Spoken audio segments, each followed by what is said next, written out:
Hi, you're listening to the Grace House Podcast. We are a little country church in Clinton, Arkansas, and our mission is to glorify God in love and worship, to love one another, to teach and equip disciples for Christ, to encourage the church to do something great for God, to saturate the earth with the gospel so that multitudes will be saved. Thanks for joining us, and here's our pastor, Terry Simpson.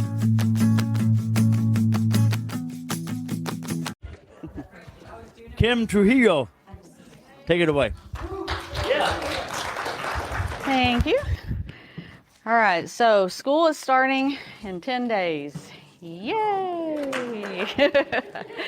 Parents, of course, are super excited. Teachers, not so much. But anyway, parents, I'm sure, have been parenting so much lately that they're probably pretty tired of it.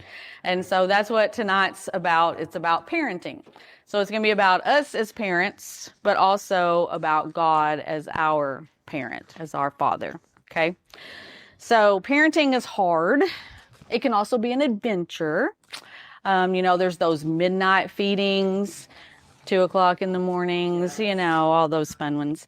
But there's also those 2:00 at night ball games when they're, 8 years old and you're at 1:00 sitting out with the mosquitoes and the ball games going on, or it's 105 degrees and it's, noon. There's bandaging those boo-boos. There's dealing with teenage hormones and the aggravation that your kids become because of that. There's the peer pressure that you have to try to alleviate and keep them from following along.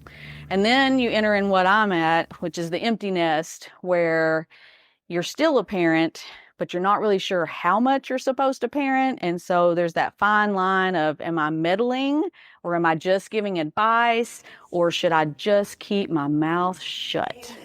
That's where I'm at. So God, of course, has those same kinds of things that we do. He's the nurturer and provider and protector and all the things we are. And so if you look at 1 John 3:1, if you want to look there, 1 John 3:1. So it specifically tells us in the Bible that He is our Father.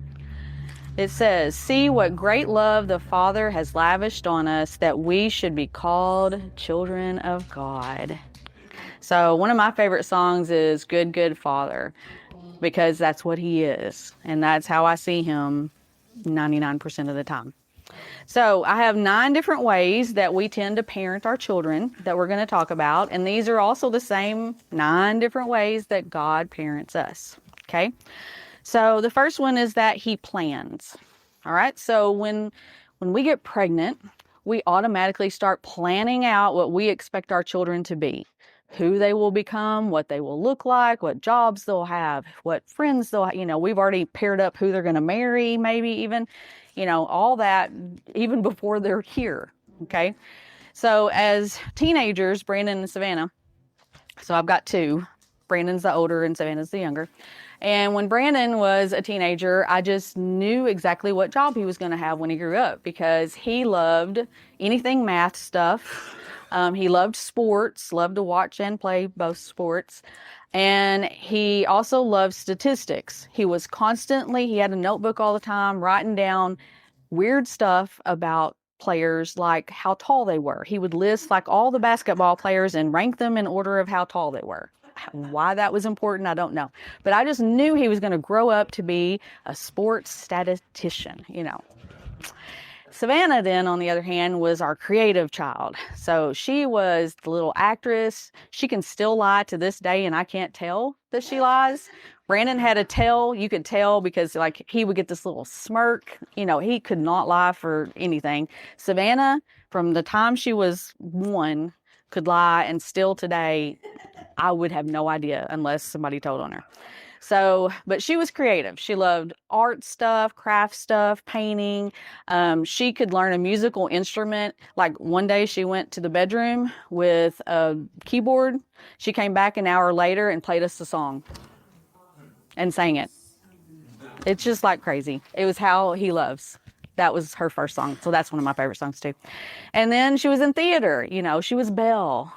during the play, So I just knew she was going to grow up and either be a singer or a theater person, she was going to do something and all that. And I was wrong on both accounts because even though I plan, I'm really not planning for my children. I'm more guessing and hoping and imagining, okay? But God, when He plans, okay? What He says is going to come to fruition every single time. So this summer, I've been reading my Bible every day like I'm supposed to. And I've been trying to read the whole Bible again for like the 7th time. And so this time I'm reading it with a commentary. So instead of it taking a year, it's taken 3 years. Like I'm not sure I'm ever going to finish. But anyway, it's been good. I've enjoyed it. But now I'm down to those chapters that you're like, I got to read those.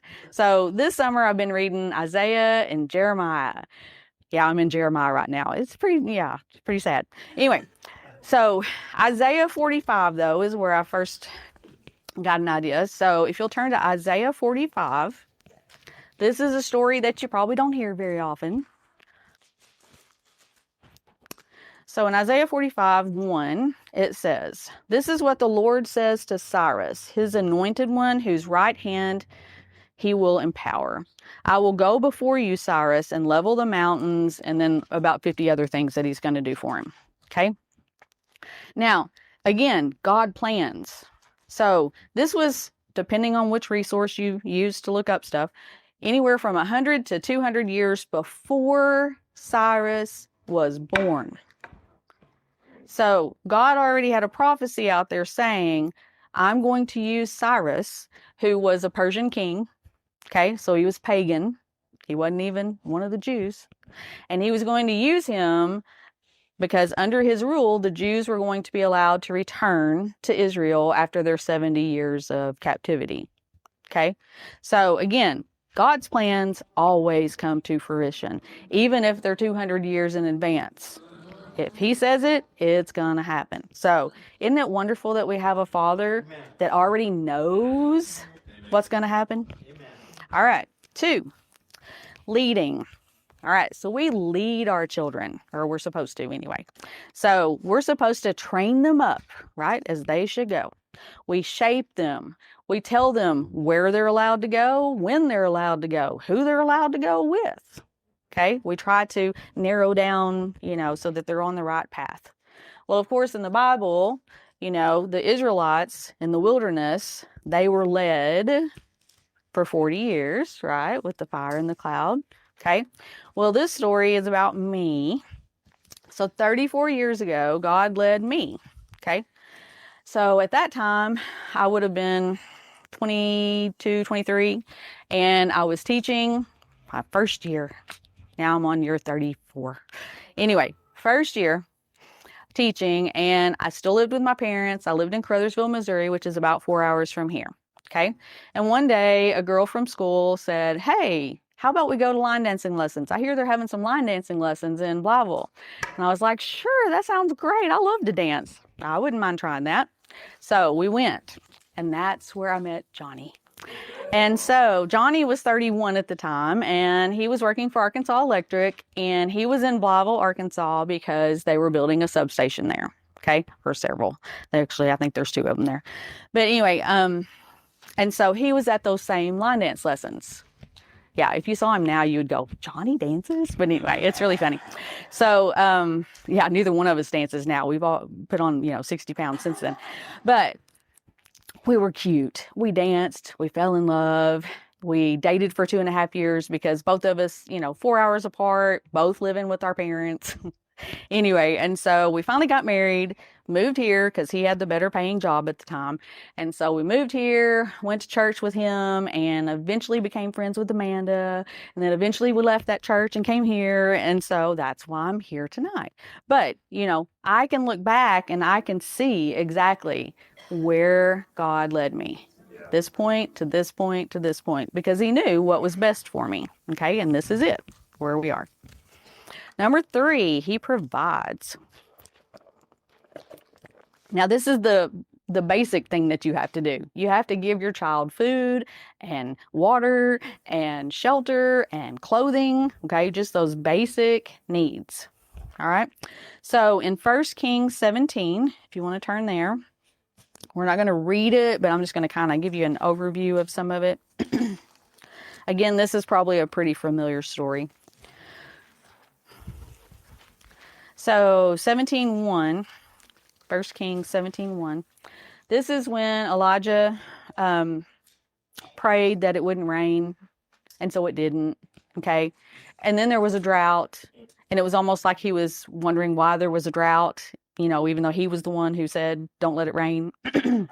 So he's asking, you know, what am I going to do? There's no water. There's nothing to eat around here.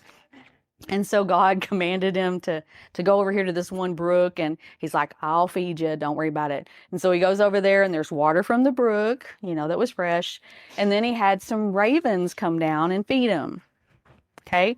So sometimes God provides miraculously, like a raven. I can't imagine wanting a bird to come down and give me some food, but I guess if you're hungry enough, you'll take whatever you can get. Well, then the brook dries up. So now he needs some water again, okay? Again, why he didn't just go, all right, time for it to rain, but whatever. And so God tells him, go to Zarephath, and there's a widow there that I have commanded her to feed you, okay? So he goes, and when he gets there, he finds the widow, and he's like, would you give me some food? And she said, sure. But the problem is, I'm out here getting my sticks because I'm going to, you know, cook.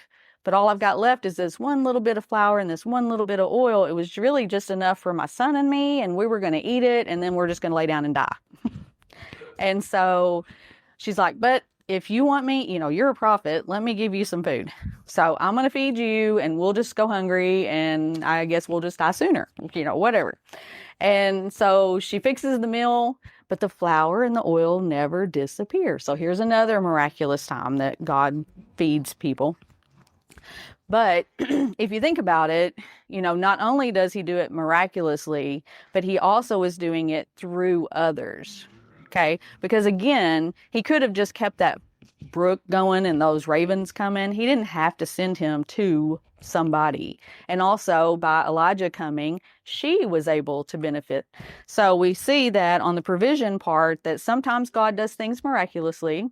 Sometimes he does it so that you're on the receiving end of the provision, and sometimes you're on the giving end of the provision. Okay, so all right, number 4, he grants requests. So not only does he provide for your needs, he's also going to give you things that you want. Now, he's not going to give you everything you want, or we would all live in mansions and we would all drive really nice cars and we would all have we'd have somebody cooking for us. Okay, so good parents grant wishes too, not just their needs. So Savannah figured this out early on, and she really dug in on it when she was a teenager.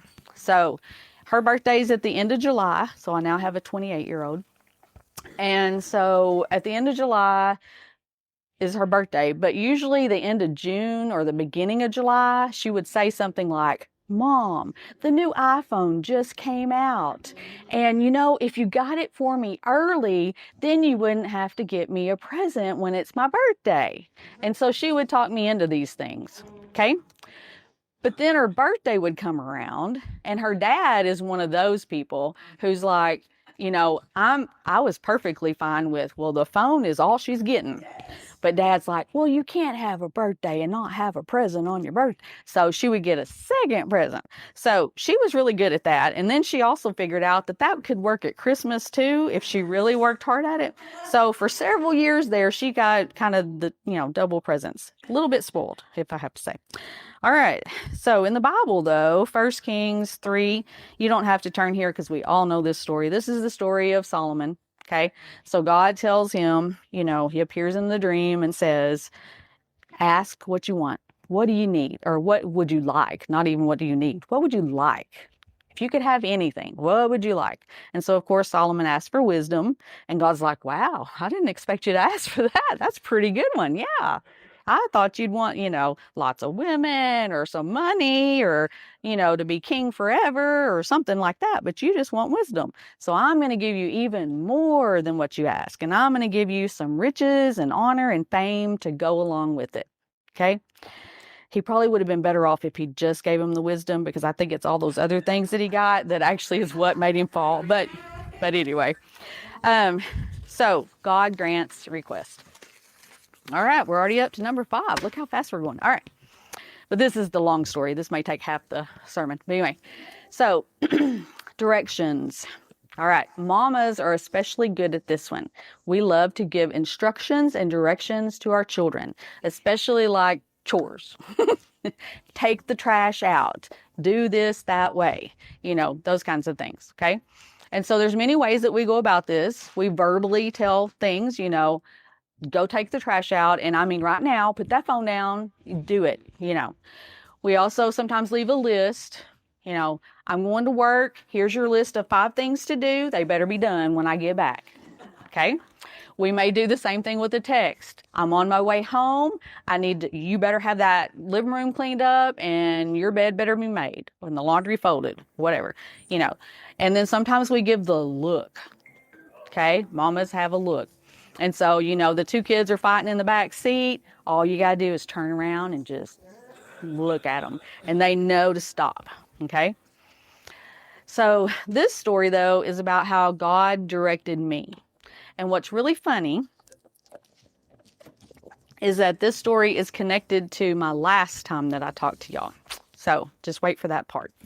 All right, so Johnny retired 2.5 years ago. And I'm finally okay with it. All right, but 2.5 years ago, Johnny retired. And when he did, we decided that we would take a little bit of the retirement money and we would buy my mother-in-law a car. Okay, because hers was on its last leg, okay? And she has lots of places to go because she still has 3 people living with her that are young. And so we bought her a car. It was a cheap used car, okay? But it was from some people we knew, so we felt like we could trust that it was going to be a good car. And it was, all right? So it got her everywhere she needed to go, no problems. Then she had a wreck last September. Okay. And so for 9 months, it totaled her car. All right. And we had liability insurance on it, so it didn't pay for it. And so we didn't even have a car. we had to pay somebody to take it away even. And so, she didn't have a car for 9 months, which meant that her son, my husband, and her daughters, and sometimes me, we had to cart them around everywhere they needed to go. So, doctor's appointments, Walmart, the pharmacy, the grocery store, dollar store, school, church, every single place they needed to go for 9 months. Okay? So I'm starting to think maybe we need to try to figure out a way to get her a car. Because, I didn't want Johnny's whole retirement to be carting around his family. So I start talking to God about it. And then that last time that I talked to y'all, the very last question that I asked y'all was, is there something that God is wanting you to do that you haven't done yet? And immediately in my head, you couldn't see it, but I heard it plain as day. Buy Mom a car. I heard the words. So I go home because, of course, when you hear words like that in your head, you're like, did you really mean it, Lord? Or was that just me thinking that? Like, I don't know. So I prayed about it, and this number kept coming up, $5,000, because the last car we'd bought her was $4,500.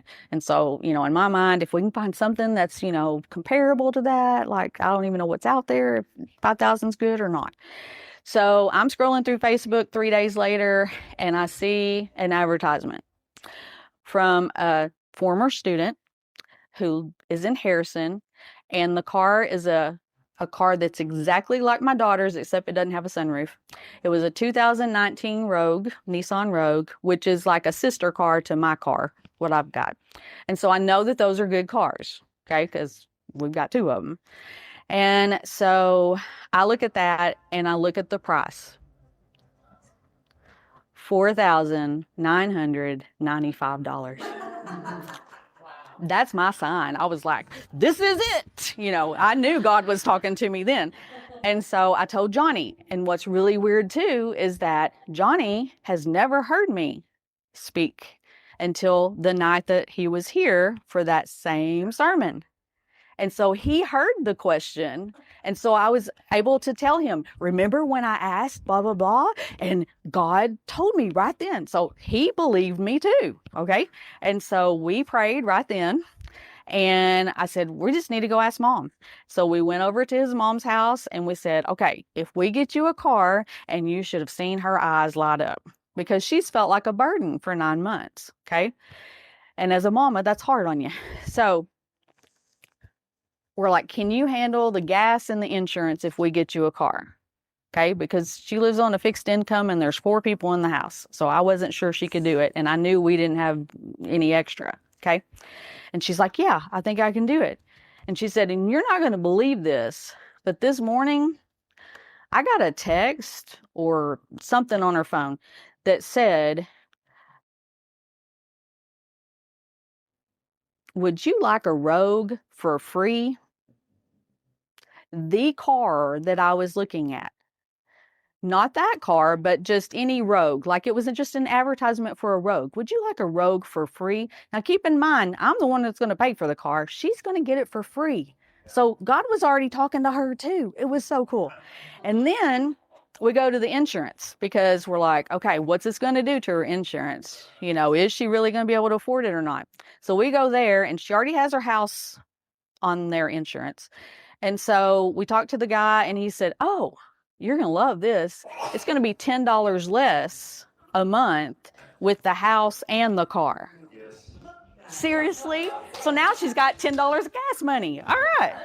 So then we go to the bank and we go see Amanda and we find out that, oh, Kim forgot that she had some money put back from the refund, the tax refund that I'd put back. So like we weren't going to have to borrow as much as I thought we were going to. It just was awesome. And then if that doesn't, the icing on the cake was I absolutely hate going to Harris, going north of town. We are not Branson people or anything because I don't go past Los Locos. That's as far as I go. So the car was in Harrison and I did not want to have to take a vehicle up there and then both of us have to drive. I just wasn't wanting to do that. So since I knew the guy, since I taught the guy, I texted him and said, hey, could you by any chance bring the car down to Clinton and let us try it out and see if we want it? And he's like, oh, sure, no problem. I'll be there in the morning. Yeah. So he brought it, we tried it, we got it, and all that. So I'm just giving you that whole story because it just it almost gives me chills because, he did talk to me. I know God talked to me because it when there's that many things. If he connects that many dots, how can you not know that it's God? Yes. All right. So he directs us sometimes if we're just willing to listen.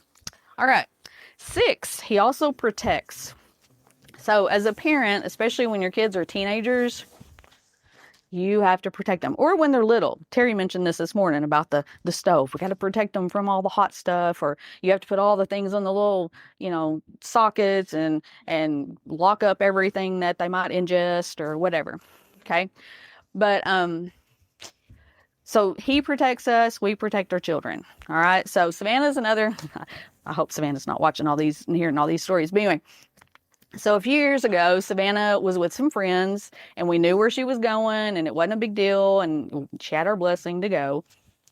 But they were going to an unfamiliar place and spending the night. Okay. And so she goes with her friends, they get there, they're doing their stuff or whatever. And in the middle of the night, because she's with people there were some people there that she didn't know.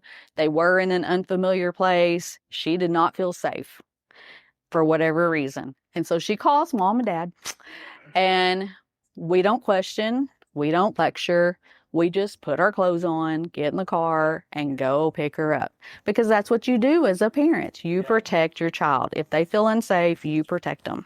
Okay. So same thing happens in Acts 12 in verse 6. Acts 12:6. This is when Peter is in jail, and it's the night before his trial. And of course, back then, anything could happen during the trial. You could just be released, because for whatever reason, because God probably made the way. You could be beaten, okay, and then released or put back in jail. You could just have to keep staying in jail for a really long time, or sometimes they even killed you. So he didn't know when he went to bed that night, he didn't know what was going to happen the next day. But God knew he needed protection. And so he sends an angel to come and wake him up. The chains fall off, the gates open, and the angel leads him out into the street and says, go on your way, And so sometimes God protects us. All right. I know for sure there's been at least twice that I've been in a car when we should have had a wreck. And 2 seconds later, you're like, what happened? Because there's no way that didn't just hit that. And it was God's angels moving something out of the way. All right. 7, discipline. This is the one I think that we don't mention very often. We tend to want to see God as the good father, as in he's always happy and he loves me and he'll never do anything to me. That's not true. All right. So discipline is not anger. Discipline is not punishment. Okay. Discipline is correction out of love because you want them to learn a lesson and do better. Okay. You want them to be, in this case, you want us to be more like Jesus. All right. So we're going to look at Hebrews 12. Hebrews 12, 5 and 6. So in case you don't believe me that God disciplines, it says it. Exactly. All right. Hebrews 12, 5 and 6. My child, don't make light of the Lord's discipline and don't give up when he corrects you. For the Lord disciplines those he loves, and he punishes each one he accepts as his child. So if you're not getting disciplined, you might ought to think, does he really love me? Just saying. All right, so I have a story about one time when we were disciplined. This one was about 20 years ago. We were going to church, and there was a family there that we were really good friends with, and they were getting ready to build a new house. And so they asked us if we wanted first dibs on their house, okay? Because they used to babysit our kids, so we knew what their house was like. Johnny wanted it, really bad. Okay, because it had a boat shed and it was kind of sort of out in the country and it was 1 mile from the lake entrance. All right, so he was all in. And because he was my husband, I was all in. We forgot, though, that you're supposed to ask God if he's all in.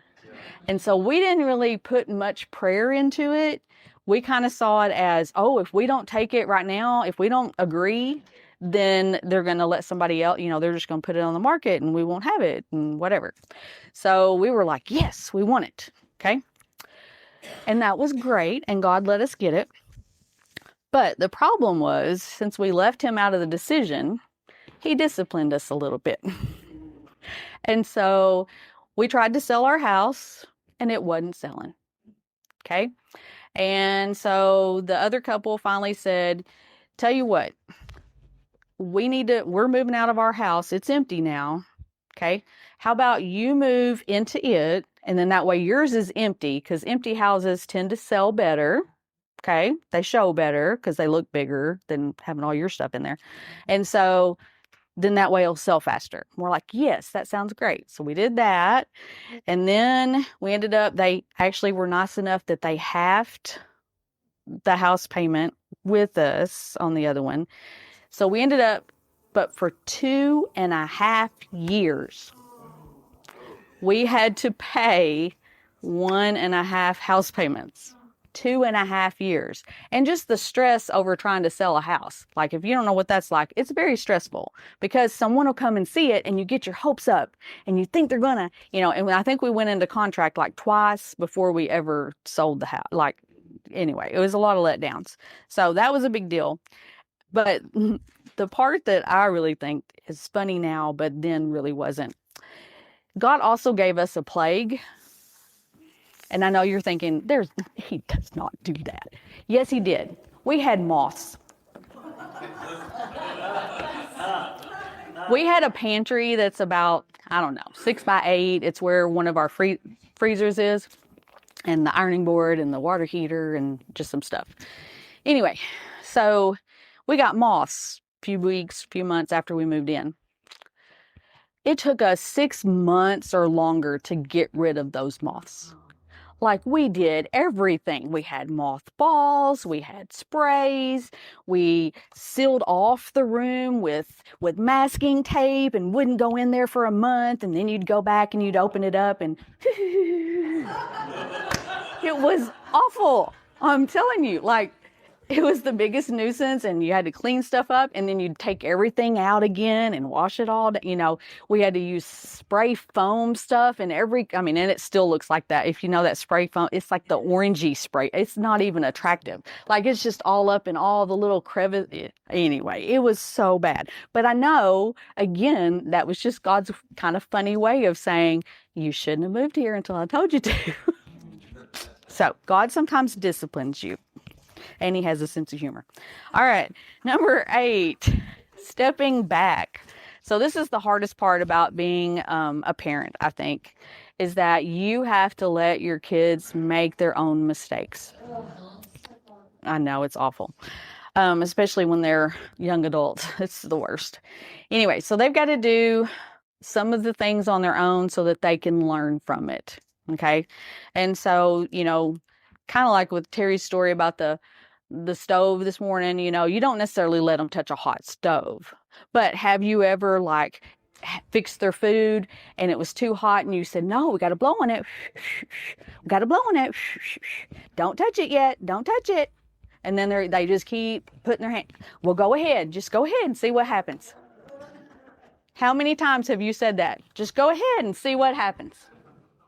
Yeah. And God does it too. He says, just go ahead, see what happens. Yeah. So this one is a Bible story, and this one's a little, I had to kind of tweak this one a little to make it fit, but it was also from Jeremiah. So I really tried to use Isaiah and Jeremiah since they were my summer readings. So Jeremiah 32, verse 9, I think is where it starts. Again, I'm just going to kind of summarize it. So Jeremiah has been, you know, prophesying all this time, and basically everything he says is, you might as well give up. Everything's bad. The city's gone. We're all leaving. They're going to capture us. You know, like, there's nothing good that he ever says. But anyway, so he's been put in prison. He's now, I think it was like in a little courtyard or whatever. So he's outside. And so he's in this prison.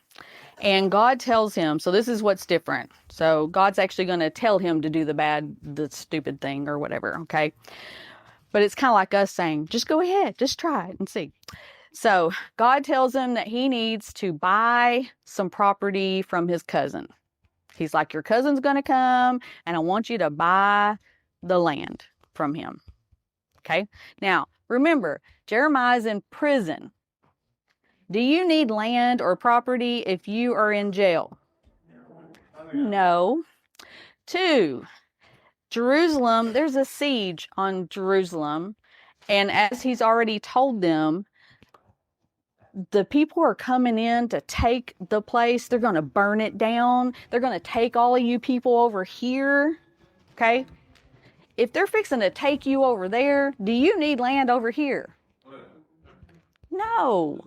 Why would you buy land when you know you're fixing to leave and they're fixing to take you? So again, a really stupid, pointless thing. So he does it though. He signs the deed. He seals it in a jar. But just like with us, okay, when we step back and let our kids make their mistakes, you're doing it for a reason. They have a lesson to learn. Okay, same thing here. Verse 15. Someday people will again own property here in this land and will buy and sell houses and vineyards and fields. So this was a sign for future generations. You're going to leave, but you're going to get, some of you or your kids are going to get to come back. Okay. And so, you know, and what's interesting too is that like when we teach our kids lessons, it's not only for them, it's also for their children, because you want them then to go, you know, when I was little, I put a fork in the light socket, and do you know what happened to me? You know, like we tell those stories, don't we? Don't we all have a, when I did something stupid, here's what happened to me, you don't do something stupid too? Yeah, I think that's the only reason some of us are still here is because we tell our kids, you know, somebody told us not to do something. All right, last one is saving. So salvation. The greatest joy you can have as a parent is the day that your child finds Jesus and they're saved and they now have God as their father. Okay, when you can hand over your child to God. All right, so Isaiah 45. So we've been in Isaiah 45, I think, twice today. Isaiah 45, 22 to 23. Look to me and be saved, all you ends of the earth, for I am God and there is no other. I have sworn by myself, the word has gone out of my mouth in righteousness and shall not return, that to me every knee shall bow, every tongue shall take an oath. All right, so this story, I love this story. So I'm going to actually read you the story. Sorry, it's a little long, and so I won't be making eye contact probably during this section. All right. Also, I'll just say ahead of time. All right, so this is about Spurgeon and how he was saved. All right, which is a really cool story. But he also, you know, lived in England. And so you're just going to have to imagine someone kind of British sounding talking through this, because it's going to sound more Arkansas Southern, because I don't do a British accent. This is when I need Savannah up here to do this. But I don't have a British accent, so you're just going to have to pretend, okay, when I get to that part, because the way it's written, it really looks real Southern, but it's really supposed to be real British English kind of sounding. So this was January 6th, 1850. So this is when God saved Charles Spurgeon at the age of 15. It happened in a most unusual way. Having been raised by Christian parents and grandparents, Spurgeon found himself in a miserable condition spiritually. So that's another way to show you that as much as you want your child to be saved, it's still all up to them. That's what's scary. All right, his prayers seemed to be unanswered. God was distant. His soul was tormented, and here is the recounting of that day from his autobiography. All right, so the rest of this is from Spurgeon himself. So just pretend I'm Spurgeon. All right. I sometimes think I might have been in darkness and despair until now if it had not been for the goodness of God in sending a snowstorm one Sunday morning while I was going to a certain place of worship. When I could go no further, I turned down a side street and came to a little primitive Methodist chapel. In that chapel, there may have been a dozen or 15 people. I had heard of the primitive Methodist, how they sang so loudly that they made people's heads ache. But that did not matter to me. I wanted to know how I might be saved, and if they could tell me that, I did not care how much they made my head ache. The minister did not come that morning. He was snowed up, I suppose. At last, a very thin-looking man, a shoemaker, a tailor, or something of that sort, went up to the pulpit to preach. Now, it is well that preachers should be instructed, but this man was really stupid. Again, these are his words, not mine. He was obliged to stick to his text for the simple reason that he had little else to say. The text was, the one that I just read to you, "Look unto me and be ye saved, all the ends of the earth." He did not even pronounce the words rightly, but that did not matter. There was, I thought, a glimpse of hope for me in that text. The preacher began thus: "My dear friends, this is a very simple text indeed. It says, 'Look.' Now, looking don't take a deal of pains. It ain't lifting your foot or your finger. It is just, look. Man needn't be worth 1,000 a year to be able to look. Anyone can look, even a child can look. But then the text says, look unto me. I, said he in broad Essex. Many on ye are looking to yourselves, but it's no use looking there. You'll never find any comfort in yourselves. Some look to God the Father. No, look to him by and by. Jesus Christ says, look unto me. Some on ye say, we must wait for the Spirit's working. You have no business with that just now. Look to Christ. The text says, look unto me. Then the good man followed up his text in this way. Look unto me, I am sweating great drops of blood. Look unto me, I am hanging on the cross. Look unto me, I am dead and buried. Look unto me, I rise again. Look unto me, I ascend to heaven. Look unto me, I am sitting at the Father's right hand. O poor sinner, look unto me, look unto me. When he had gone to about that length and managed to spend out 10 minutes or so, he was at the end of his tether. Then he looked at me under the gallery, and I dare say, with so few present, he knew me to be a stranger. Just fixing his eyes on me as if he knew all my heart, he said, Young man, you look very miserable. Well, I did, but I had not been accustomed to having remarks made from the pulpit on my personal appearance before. However, it was a good blow, struck right home. He continued, and you will always be miserable, miserable in life and miserable in death if you don't obey my text. But if you obey now, this moment, you will be saved. Then, lifting up his hands, he shouted, as only a primitive Methodist could do, Young man, look to Jesus Christ. Look, look, look. You have nothing to do but to look and live. I saw at once the way of salvation. I know not what else he said. I did not take much notice of it. I was so possessed with that one thought. Like as when the brazen serpent was lifted up, the people only looked and were healed. So it was with me.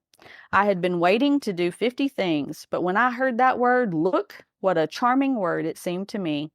Oh, I looked until I could almost have looked my eyes away. There and then the cloud was gone, the darkness had rolled away, and that moment I saw the sun, and I could have risen that instant and sung with the most enthusiastic of them, of the precious blood of Christ and the simple faith which looks alone to him. Oh, that somebody had told me this before. Trust Christ and you shall be saved. Anyway, I love that story. All right.